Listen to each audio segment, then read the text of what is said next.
Okay. First of all, hello everyone. Thanks for attending today's webinar. Before we get started, just a few announcements. Please note that your mics will be muted for the participants. To ask a question, please click on the Q&A button in Teams and type there. You'll also see other questions from fellow attendees that you can upvote for our panel to answer when we get into the Q&A section. We have a couple of instant polls that are coming during the session. Once completed, do click the Done button to return to the full screen. There's also a poll button to view the results, and they will appear in the chat. All right, let's get started. So as we wind down the last few weeks of 2024, it's a reminder that 2025 is right around the corner.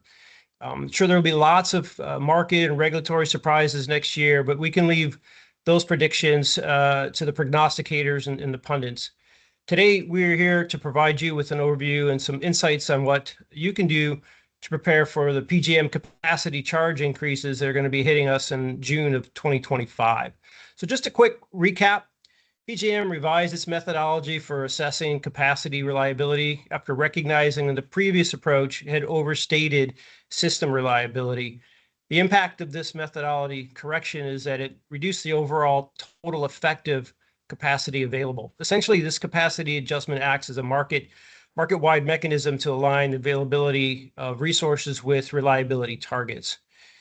Additionally, the reliability targets themselves were increased to account for potential outages due to extreme weather. These factors, combined with some retirements and demand increases in the region, were responsible for increased capacity prices across all zones. And this is the reason we're all here today to learn more about it. With me today to help unpack these changes and help you understand it are Ben Walker, VP of Energy Strategies, and Courtney Duell, our Chief Operating Officer here at Environ Energy. Before we dig in, we have our first quick poll about how today's webinar attendees are currently contracting energy. So let's see how everyone lines up, and then over to you, Courtney, to get us started. All right, we'll give everybody just a minute to submit your responses. This is going to come into play here in just a little bit.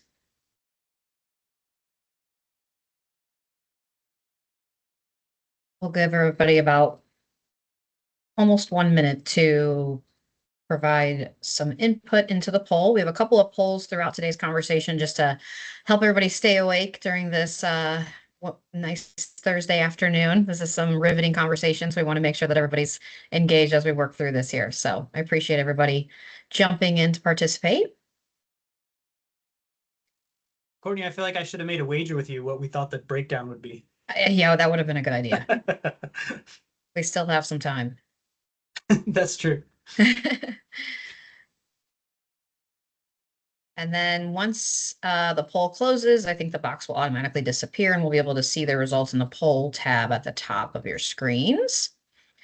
All right, well, so there's a mixed results here. This is going to be some helpful context as we move into understanding what capacity is. We're going to talk more about some of these things here in just a few. So whenever you're ready to move on, we'll jump in and get going.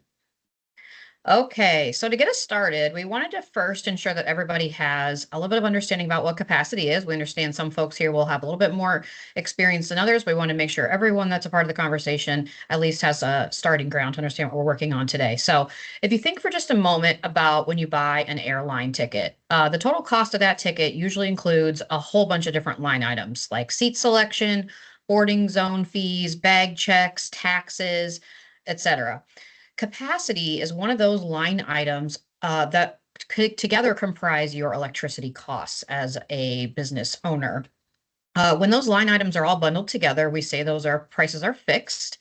When those line items show up separately on your bills, most of the time that means that those are passed through. That's what we call that. Every energy buyer is paying for all of these various line items either way, but the simplicity of bundling them together or fixing them is often appealing for many buyers. One thing to keep in mind is that capacity is a line item that you see on your supply bill, not on your delivery bill from your utility. The purpose of capacity is that it creates a mechanism to pay electricity generators for their ability to produce power. We don't always need all of our generating units to be running online. This mechanism pays for some of them to be available on standby in case, or actually when, they're needed. The cost of capacity, very simply stated, is price times quantity times some corrective factors which fluctuate. Capacity is what we would call a demand charge, which means the cost is determined by your usage during summer heat waves, not by your usage all year round. The price component of this equation is determined by an auction that's run ahead of time. That auction is what just cleared very high recently and why we're having this conversation today.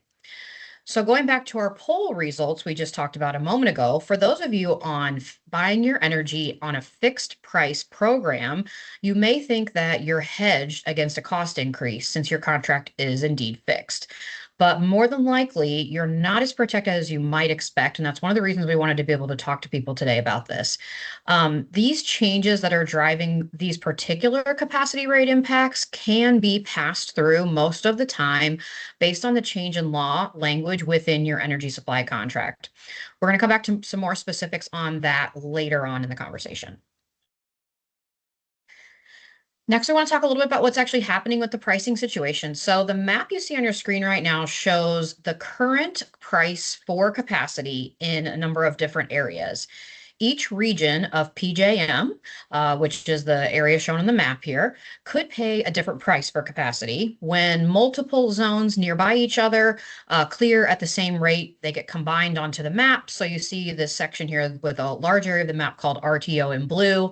That price covers almost a dozen different utility zones.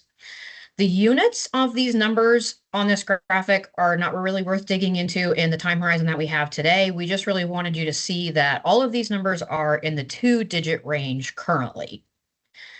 Now, this map on the right here, this one shows the prices of the most recent auction that just cleared. These prices are going to kick in starting in June of 2025, so coming up about 6 months from now. You can see that the figures have a really large increase from $28 to $270 in the majority of areas. And there's 2 zones that actually cleared well above $400, which this is actually the cap, the highest price these could close at for those respective zones. The key takeaway we want everybody to be aware of here is that this is the price impact of the new capacity auction, is that your supply bills will go up around $15 a megawatt hour, which is equivalent to a penny and a half per kilowatt hour. That's usually about 20% of your cost, but that's very much depends on your specific load profile or your contract situation. So now that everybody understands what capacity is and what's happened with pricing, Ben, could you give us more information about why these prices have changed? Yeah, thanks, Courtney. We wanted to take a high-level look at what's driving some of the price increases. So let's start at where we were the auction before this one. So previously, we had about 16,000 megawatts of excess, which is about 10% of all the capacity resources that cleared in the auction. And then a few factors eroded that away. So the first was PJM made some changes to their modeling. We lost about 7,000 megawatts from that. PJM makes changes every year, but this year in particular, there were 2 long-running analyses that they finally incorporated. So the first was a question posed in 2018, which is how much each technology can reliably offer.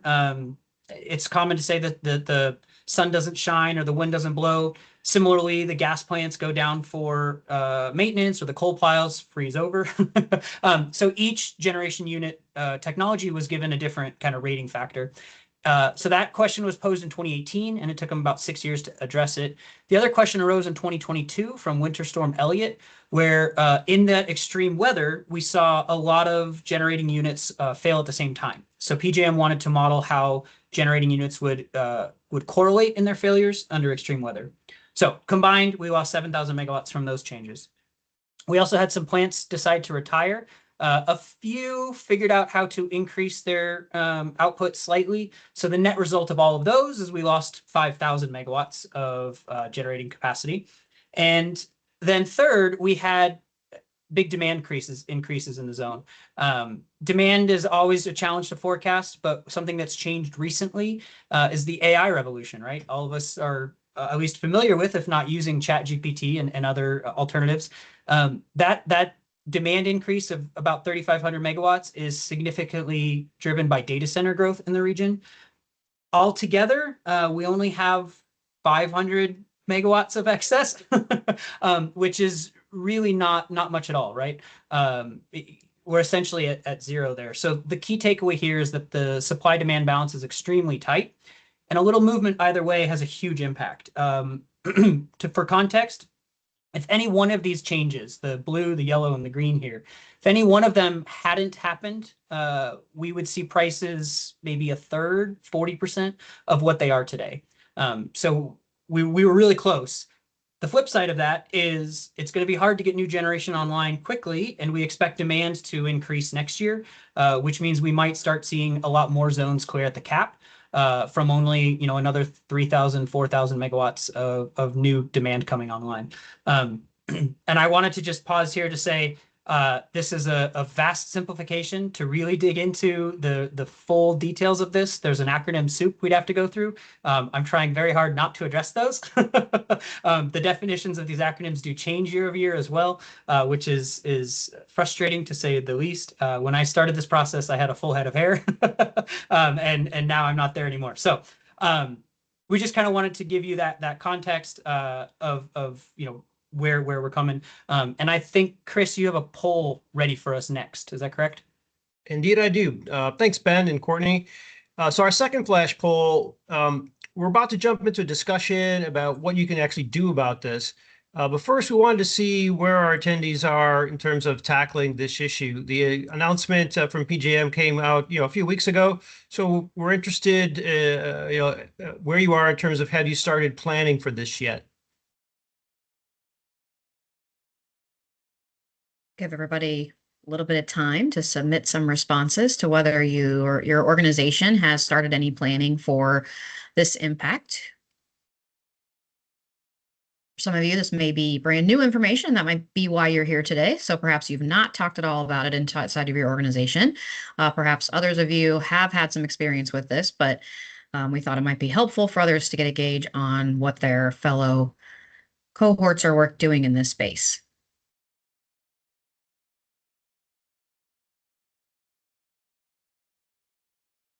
Okay. And whenever Susan's ready, we'll move on. The next thing we want to talk about, now that everybody is interested to see the results of the polls, there is a polls button at the top of your team screen that you can click on, or you can see the information in the chat so that you can review the results as they continue to change if you're curious. So next, now that we know what's happened, we wanted to take a moment to give you all some insight into what you might be able to do about this.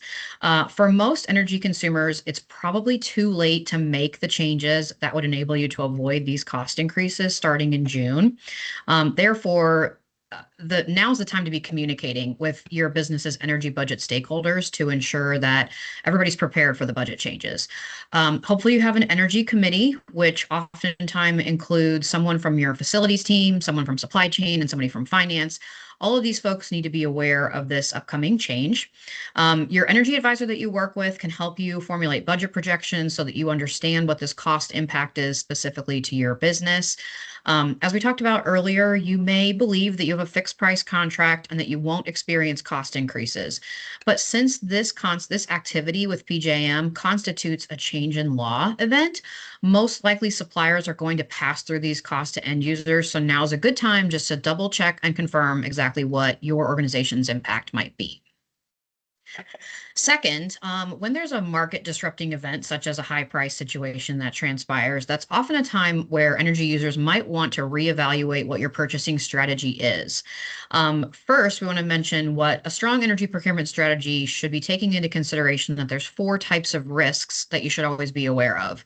There's market risk, which is the moving prices of energy in the wholesale market. There's supplier risk, which is making sure that the supplier we're working with is a really financially sound partner. There's regulatory risk, which this is one of those, a legislative risk that can impact you. And then finally, there's contract risk. Is your supply contract language what you expect it to be? And are the risks within it shared evenly between you, the buyer, and the energy supplier, or is it one-sided? One of the major contract risks that exist when it comes to the capacity component is that contract language can lead to pretty lopsided risk. If you're not completely aware in great detail of the specifics of your energy contract, you could find yourself in a buying situation we call heads I win, tails you lose. Either way, you lose.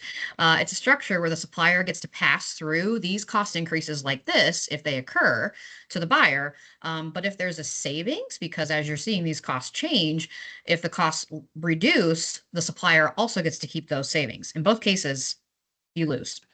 So that's an example of poor contract language that many energy buyers are not paying keen attention to because it doesn't really matter when we're in a situation where energy prices are more stable or the components aren't drastically changing in cost. Finally, when you're thinking about purchasing strategy and how do you ensure that you have the right things in place in the future, it's really important to make sure that you have auditable contracts.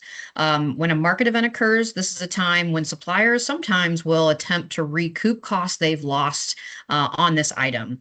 By having a fully auditable contract structure, you're able to ensure that the supplier hasn't passed through excess costs onto you. One example of this, if you recall back when Winter Storm Uri occurred, Environ was able to recover over $3 million in charges that suppliers had attempted to pass on to clients. But in reality, the contracts did not permit for this, and we were able to help those clients recoup that money based on the contract language. Ben? Yeah, thanks, Courtney. We wanted to talk also about what you could do on site with your energy consumption to change how these costs might impact you. So the first to look at is demand response. Demand response is really the only opportunity you have to lower this cost starting in June 2025. PJM has a little bit of a weird structure where if you participate in demand response, you get paid that year. And if you participate in the peak management, the next bullet, they'll be paid kind of the year after you make the change. If you haven't looked at demand response in a couple years, but you're familiar with it, it's much more lucrative now to participate, but the requirements are a bit more stringent. So we do encourage you to consider it. Demand response is lowering your load when the grid is at its peak. So you're committing to the grid to say, when you need me, I'll be there. Peak management is the behavioral side is very similar to demand response, but it's purely voluntary. There's no requirements from demand response programs. This is, I'm going to choose to turn down my lights, turn up my thermostat during heat waves, potentially do shift changes if you have flexibility with your staff. You know, those sort of behavioral things about how you operate. You can also look at projects. So this would be anything that lowers your usage or your demand, lighting to HVAC to potentially, you know, building management or automation systems. These are all things that can help reduce from kind of a project-based standpoint to reduce that quantity of the equation we looked at earlier. The third thing to consider with on-site energy strategy is your on-site generation. Solar CHP stands for combined heat and power, or cogeneration or cogen, fuel cells, things like this. They can be great, especially to drive down or to compete against these kinds of costs. The one issue we would recommend that you are careful about is being really careful about the financial modeling of these. We've had situations in the past where capacity prices spike and we have developers come out and they take a simplified look at energy price modeling. They say, you know, what were your rates over the last 12 months? Let's average those together and assume that those will escalate at 3% a year for the next 10, 15 years. And in a market that goes up and down, doing that, starting at that high point where we are today and escalating up from there can lead to pretty good looking financial results, but poor in reality. We've had to come in to tell clients, you know, this 15-year project that was supposed to save you $5 million is going to lose money in year 3. And that's never a good message to deliver, but certainly we want to deliver that before the contract is signed, if we can. So key takeaway here is do make a plan. It's great that, you know, roughly a quarter of you have talked about it and have a plan. That's wonderful. But please don't overcompensate, right? We want you to be careful about kind of where that goes. So, Chris, I think that covers kind of our what to do about it conversation there. Thanks, Ben, and thanks, Courtney. So we've got a good look at what's happening in 2025. So what's actually next for the PJM capacity market? Ben, what are your thoughts here on what's coming? Yeah, so kind of the simplest and maybe most intuitive answer is, can we build new generation, right? That's what we're trying to do. The new generation is working to come online. It's experiencing some significant regulatory delays. Just for context, there's about 180,000 megawatts of generating capacities online. There's about 280,000 megawatts asking to come online. It's stuck in what's called the interconnection queue. We don't need to get into that. FERC has an order 2023 that's trying to address it. The outlook of that is mixed to positive, but it will take some time. Just in October, PJM announced that they were going to try to fast track the biggest 100 projects. So they're asking for those to be submitted, I want to say January, February coming up. It's unclear whether they'll be able to participate in the auction, just from a timeline perspective, from the next auction, just because timelines are so tight. So at least we're trying on the new generation front. The other thing is, will the rules change? So the rules change every year, but we mentioned that there were two significant ones this year. State PJM to revert some of those changes. PJM looked at these for 6 and 3 years respectively. So they just announced Monday that they're not inclined to revert any of those changes for the subsequent auction, but immediate auction, but they would look at that potential for the auction following. I think that's a delay tactic that is essentially a soft no. I don't think there's really any meat on that bone. The other comment here is about retiring units. So to break this down briefly, when a generating unit in PJM wants to retire, it has to request permission to do so.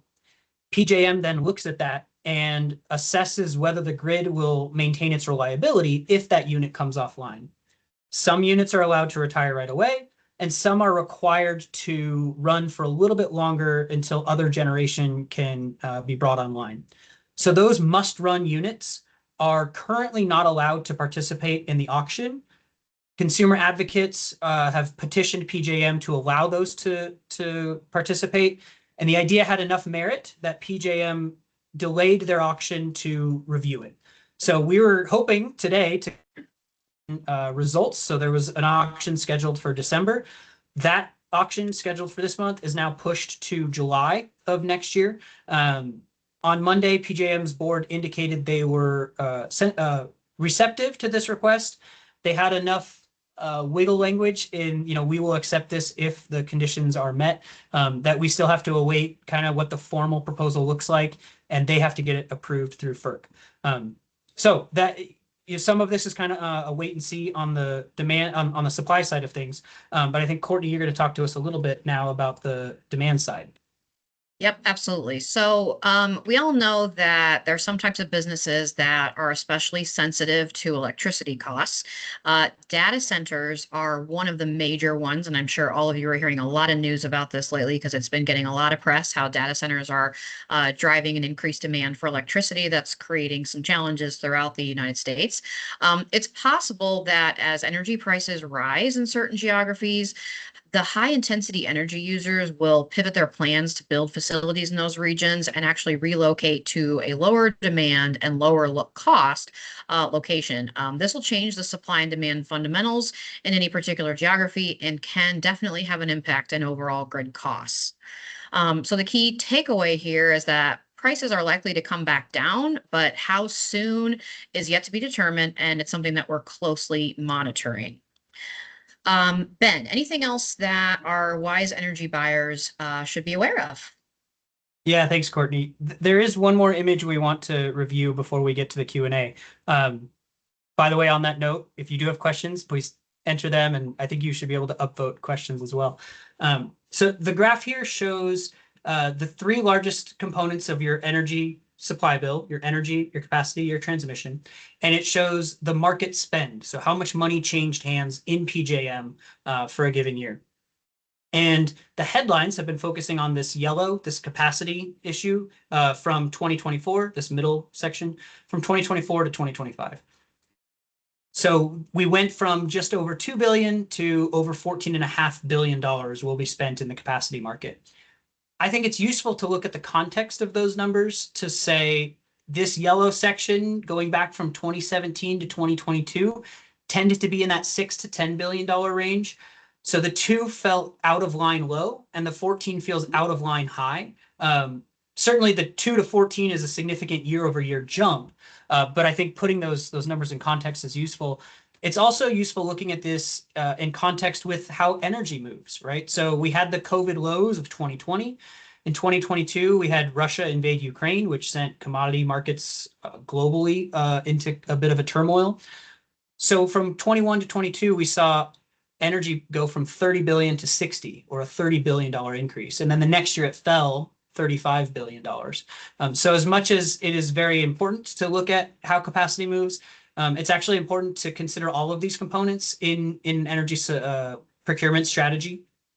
And then it's also difficult with this volatility to really speak to what these changes might mean for you as a specific listener. It's going to depend on your situation.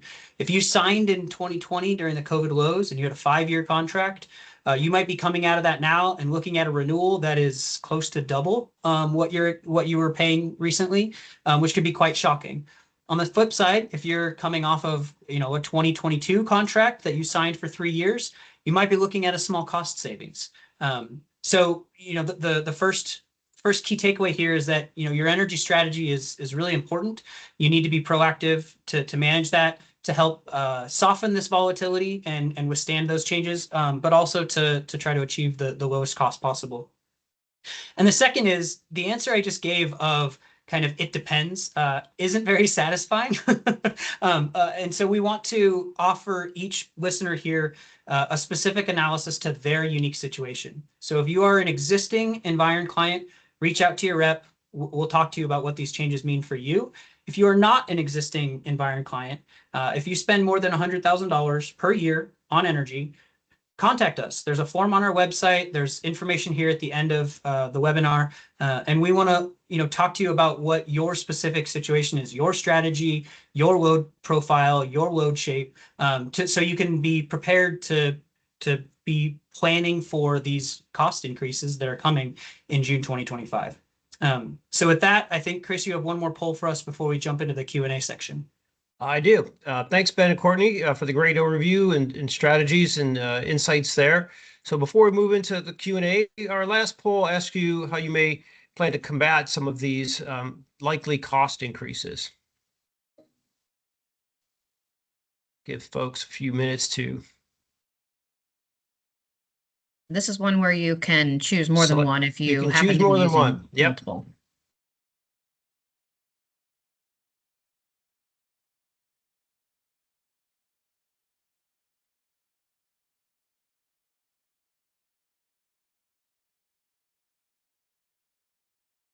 Give people just a few minutes to submit your responses if you're currently engaging in any activities in your organization to help combat these changes.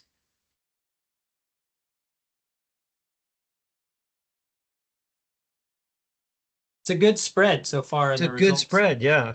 Yep. Okay. All right, let's jump into our Q&A. So first question up, Ben, maybe you can take this one. Would a fixed price contract protect me from future capacity price increases? Yeah. No, sorry. No, no is the answer. So just like Courtney mentioned earlier, right, with the lopsided risk potential, you aren't going to be protected from cost increases with a fixed price. You might give up savings, right, if the costs fall. Generally, capacity prices are known through May of 2026 now. So that is where we have confidence on what the price will be. Starting in June 2026 and beyond, fixing capacity really would just be a mistake. You're kind of setting yourself at worst it's neutral. Sorry, at best it's neutral, and at worst you're setting yourself up for failure.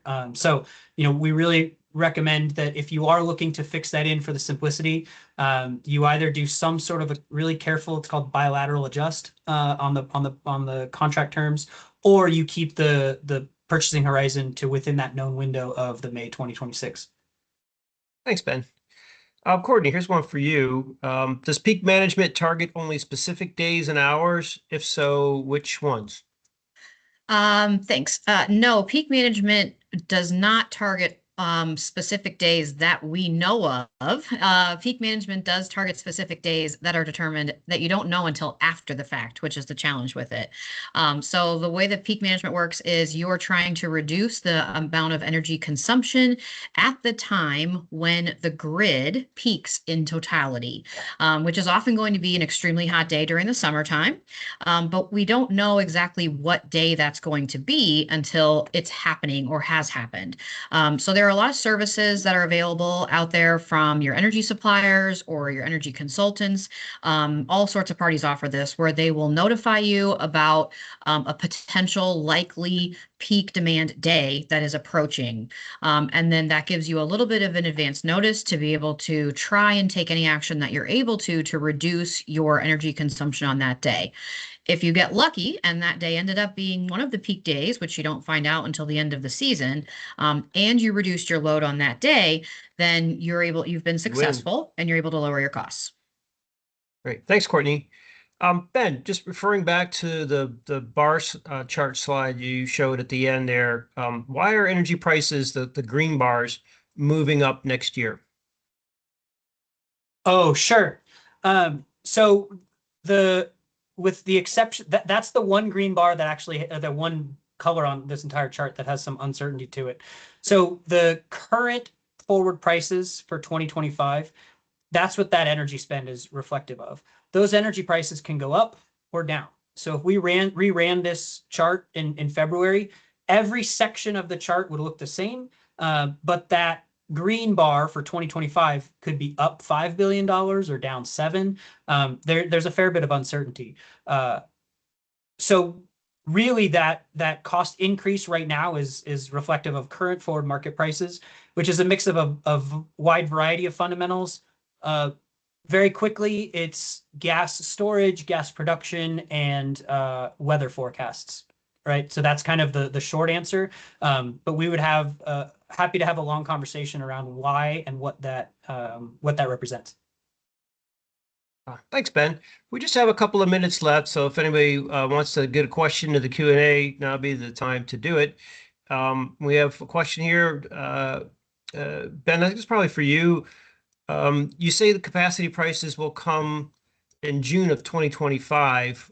When might the rates fall back down? Yeah, so capacity is a 12-month cycle running from June to May. So the most recent auction starts June 2025, which is when the cost increase will happen. That auction runs through May 2026. That's the known period. We anticipate the auction after that, which again is scheduled for this July, will also yield high prices. It's not for sure, but we'll know more come July about what that next timeframe looks like. Right now, you're going to see the increase from June 2025 through May 2026. That's kind of the known timeframe. All right, thank you. I think this one's for both you guys, really. You talked about what to do if we have an energy committee or an energy advisor, but what do I do if I don't have access to those or don't currently utilize those? You want me to take that one, Ben? Yeah, That's an easy one. That's a very easy one. I'm qualified to answer that. Seek someone out. Go and look for an energy advisor that can help you, someone who's reputable and knows the business and is focused on the right aspects of energy and is taking a nice complex look at all of the energy markets and is very familiar with this level of complexity and these sorts of components. And as far as if you don't have an energy committee, we'd be happy to talk to you about how you establish one. We have definitely found that it results in really successful energy programs to have a committee is structured within an organization when it comes to energy buying. So definitely something you should consider. All right. Thanks so much. All right. That is the last question we have. So just want to thank everyone for their time and for attending. And I'd especially like to thank Ben and Courtney for their time and putting this deck together and teaching us a lot about this important issue. So really appreciate it. And thank you for attending. Thanks, Yes, thank you, everyone. Hopefully you learned something today. Have a great day.